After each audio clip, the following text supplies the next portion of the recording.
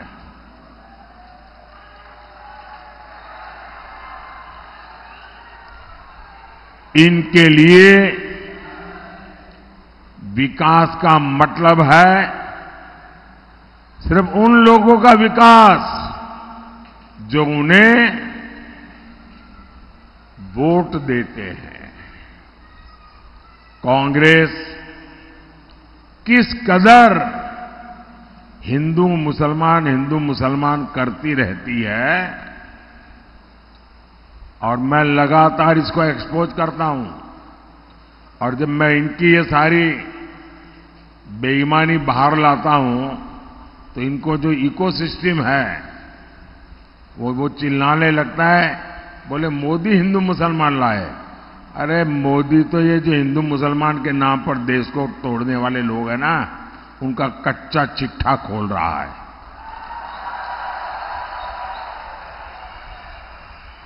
मैं इसका एक उदाहरण देना चाहता हूं और यह उदाहरण इतिहास में दर्ज है।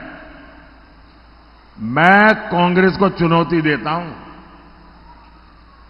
अगर हिम्मत है कांग्रेस में तो मेरी इस बात का देश को जरा जवाब दे। नहीं देंगे वो। इनकी तो हालत ऐसी है।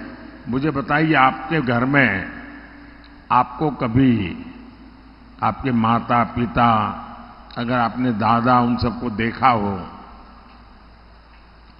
तो उनको याद करने के लिए क्या आपको एल्बम खोलना पड़ता है क्या? अपने माता पिता को याद करो, एल्बम खोलो तब याद आते हैं क्या? इनकी तो हालत ये है कि अपने माता पिता को याद करने के लिए एल्बम खोल के देखना पड़ता। अच्छा, ये है, ये जिनकी स्थिति है जी।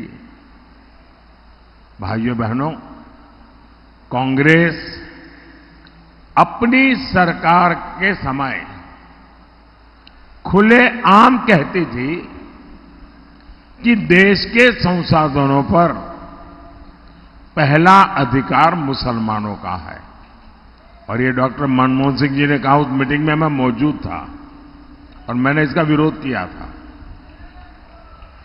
अब मुझे बताइए, ये कहते थे कि नहीं कहते थे? कहते थे कि नहीं कहते थे? अब कांग्रेस वाले कितने ही चू करते रहे, सब अवेलेबल है। हालत ये थी कि कांग्रेस और उसके साथी दलों ने क्या किया, जो डेवलपमेंट का बजट होता है उस बजट में भी दरार कर दी भाइयों। उसमें भी बंटवारा करने के लिए सोचा और उन्होंने कहा अब बजट होगा हिंदू बजट, मुस्लिम बजट। ये इन्होंने सोचा था। क्या ये मेरा देश ऐसे चलेगा क्या? और कांग्रेस चाहती थी कि 15% बजट मुसलमानों के लिए अलग से आवंटित हो जाए। भाइयों बहनों, आप सबसे मैं पूछना चाहता हूं, अब उनको धर्म के नाम पर देश बनाना था, बना दिया। कांग्रेस की मजबूरी थी, दे दिया। अब आप कहोगे कि हिंदू बजट, मुस्लिम बजट, क्या ये देश का भला करेगा क्या? जरा हाथ ऊपर करके पूरी ताकत से बताओ कि मेरी बात समझते हो तो। क्या इस देश का बजट हिंदू बजट, मुस्लिम बजट ऐसा हो सकता है क्या? हिंदू के लिए इतना, मुसलमान के लिए इतना हो सकता है क्या? ये पाप कांग्रेस पार्टी कर रही थी। और मुझे याद है, तब मैं गुजरात का मुख्यमंत्री था, मैंने इसका सबसे पहले विरोध किया था। कांग्रेस और इंडिया अलायंस अगर सत्ता में आए तो ये ही करने वाले हैं। क्या हमें देश को एक रखना है कि नहीं है? हर हिंदुस्तानी एक है, ये जरूरी है कि नहीं है? क्या हिंदुस्तानियों को बांटना अच्छी चीज है क्या?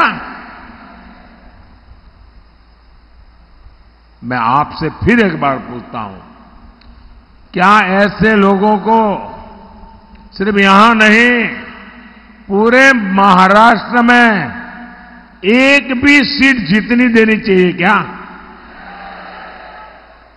एक भी पोलिंग बूथ पे उनका नंबर लगना चाहिए क्या?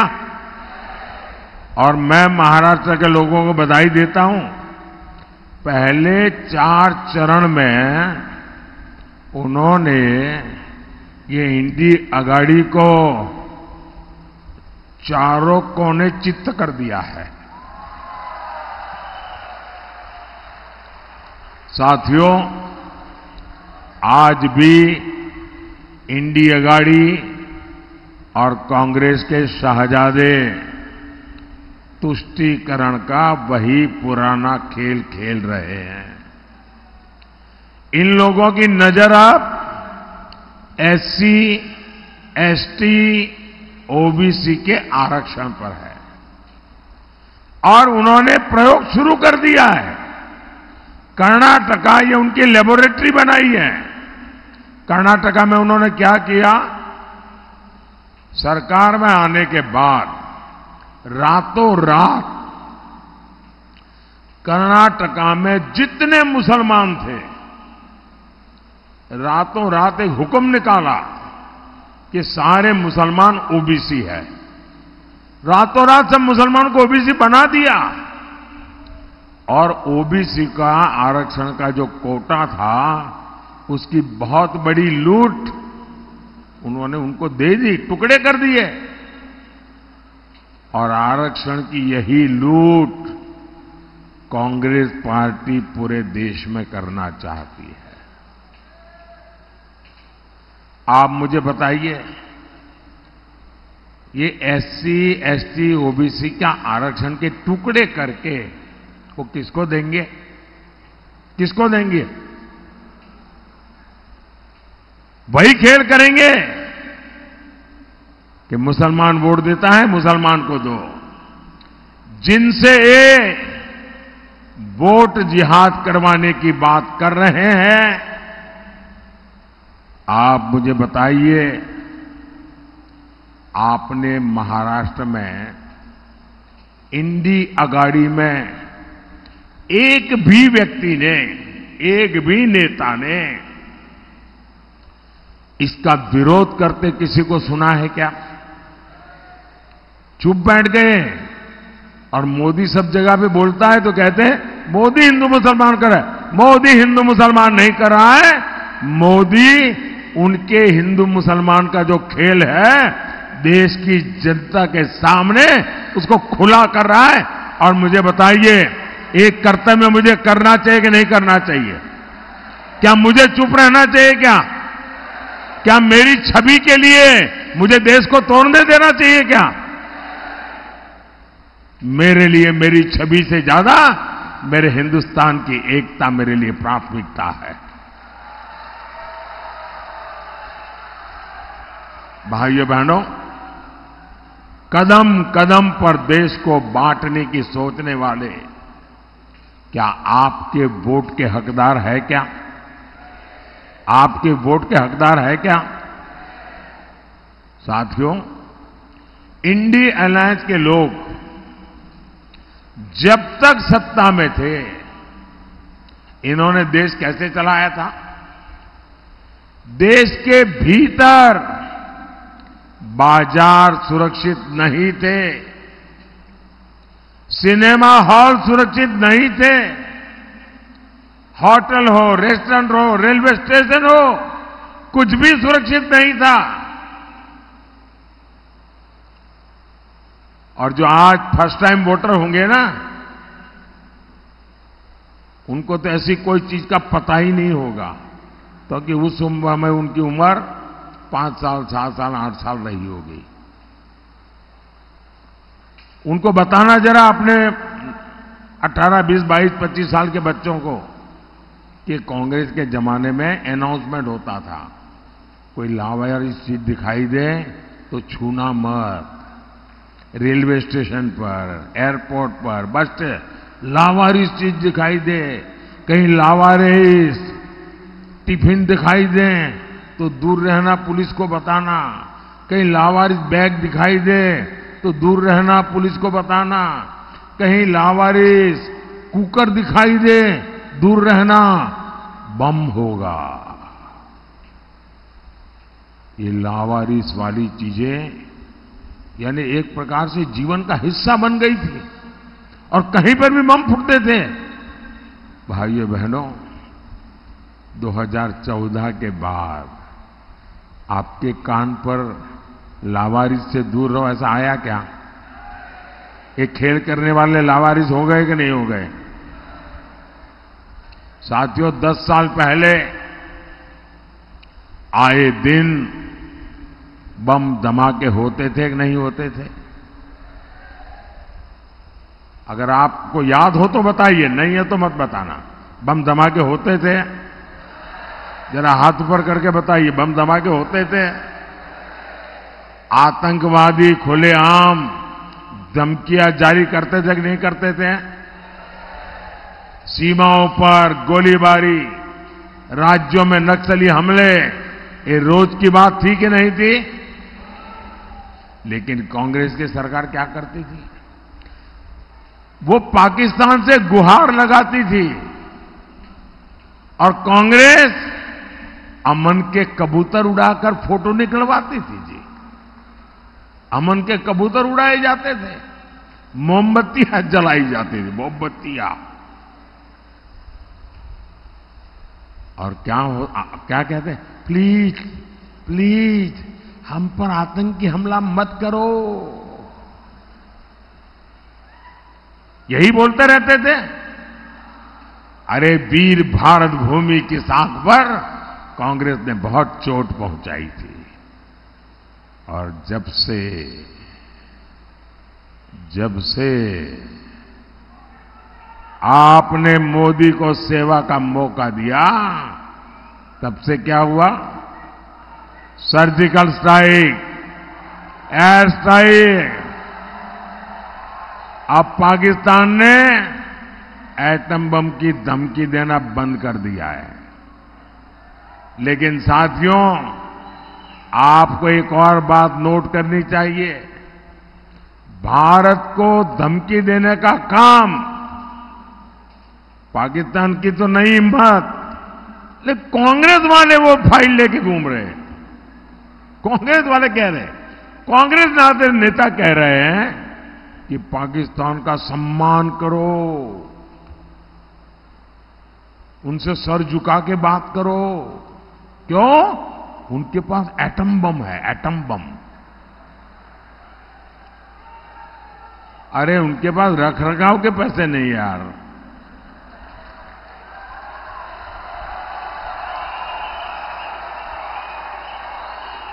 कोई मुझे बताए, जब कांग्रेस सरकार में होती है, कांग्रेस जब सरकार में होती है तो धमकी पाकिस्तान देता है, और कांग्रेस बाहर है तो पाकिस्तान की ओर से वो खुद धमकी दे रहे हैं।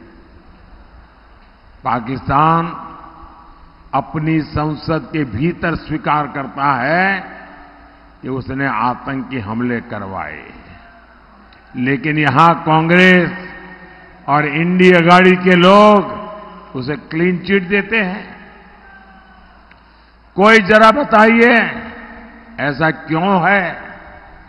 इंडिया अघाड़ी वाले पाकिस्तान की तरफ से बैटिंग क्यों कर रहे हैं? भाइयों और बहनों, कांग्रेस की मानसिकता तो हमेशा तुष्टीकरण वाली रही है, लेकिन बाला साहब की बात करने वाले भी कांग्रेस का कुर्ता पकड़ करके खड़े रहे हैं। कांग्रेस अलगाववादियों, आतंकवादियों का समर्थन करती है। नकली शिवसेना उसके साथ खड़ी है। कांग्रेस के लोग छत्रपति शिवाजी महाराज का अपमान करते हैं। आपने देखा है ना, कांग्रेस के शाहजादे ने मंच पर कैसे छत्रपति शिवाजी महाराज का तिरस्कार किया था। पूरे महाराष्ट्र को वो तस्वीरें देख करके गुस्सा आया, लेकिन नकली शिवसेना ने मुंह पर ताला लगा दिया, आंख पर पट्टी बांध ली। कांग्रेस के शहजादे महाराष्ट्र की धरती पर वीर सावरकर का भी अपमान करते हैं, लेकिन नकली शिवसेना की हिम्मत नहीं पड़ती कि उन्हें ललकारे। और मैं चुनौती देता हूं, ये इंडिया गाड़ी वाले यहां बैठे हैं ना, वो शाहजादे के मुंह से 5 वाक्य वीर सावरकर के पक्ष में बुलवा करके दे दे। करो भाई, मेरी चुनौती उनको। ये इंडी गाड़ी के बड़े बड़े नेता ने, हाँ, उन्होंने चुनाव जीतने के लिए उसको कह दिया कि भाई तुम वीर सावरकर बोलना बंद करो। तब से उसने बोलना बंद किया। क्यों? कि चुनाव का डर था। लेकिन हिम्मत है तो वीर सावरकर की महानता के 5 वाक्य इस शाहजादे से बुलवाइए। मेरी इन नकली शिवसेना से चुनौती है, ये नकली एनसीपी से ये चुनौती है। क्या वीर सावरकर के लिए 2 अच्छे शब्द बोल नहीं सकते आप? इंडिया गाड़ी की सरकार में याकूब मेमन की कब्र संवारी जाती है और इंडिया गाड़ी में राम मंदिर के निमंत्रण को ठुकरा दिया जाता है। राम मंदिर के लिए आए दिन अपमानजनक भाषा बोली जाती है। मैं जरा महाराष्ट्र के लोगों से पूछना चाहता हूं, क्या आपको ये स्वीकार है? आपको ऐसे पाप स्वीकार है? क्या आप इंडिया गाड़ी वालों को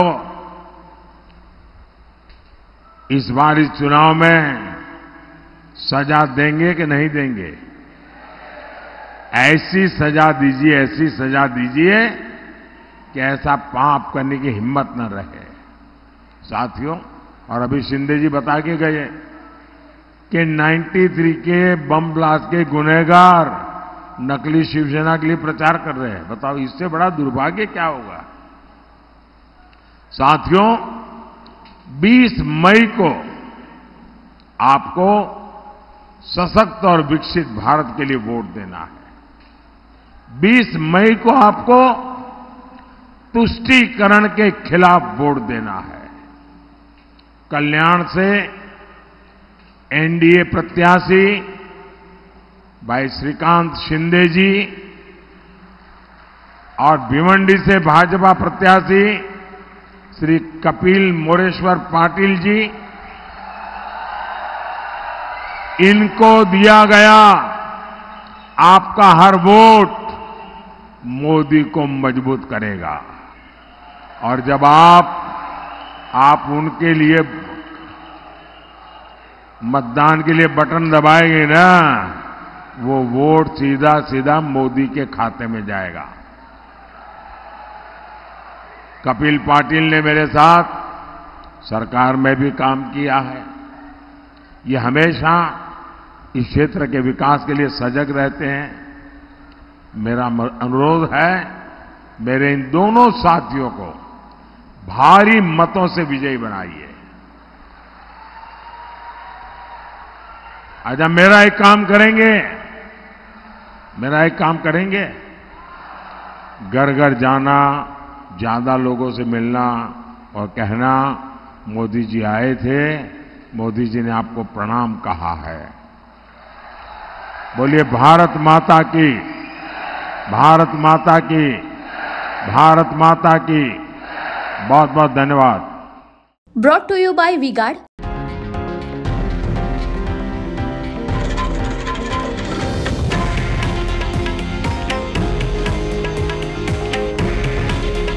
हे आहे देशातील नंबर 1 न्यूज नेटवर्क आणि आपण पाहत आहात TV9 मराठी.